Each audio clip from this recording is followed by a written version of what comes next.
Kung kaibahan kasi ng gamot namin, mga imported, galing Taiwan. Yung sa iba kasi, pag namatay yung daga, ay iiwan sa kisame tsaka sa mga estero eh.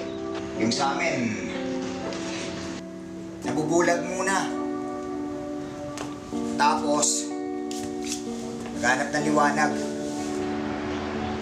Kayo yung pinadala ng Panther. Tuloy kayo. Husband ko pala si Dodi. Kumain ka na? Good morning, sir. Alam mo, partner, ako talaga gumagawa niyan eh. Kayang-kaya ko yan. Hindi ba kayo natatakot dito? Nararamdaman kong marami sila dito. Ay, teka, sandali. Magkano nga pala yun?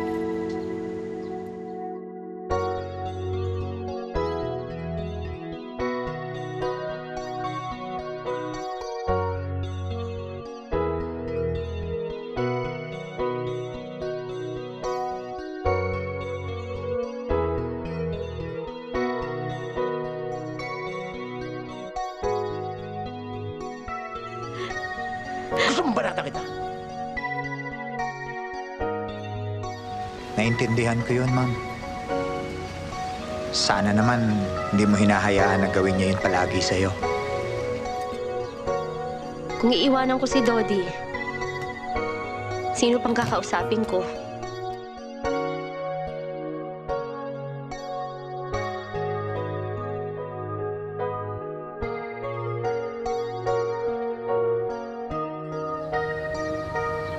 Pag dumating yung pagkakataon,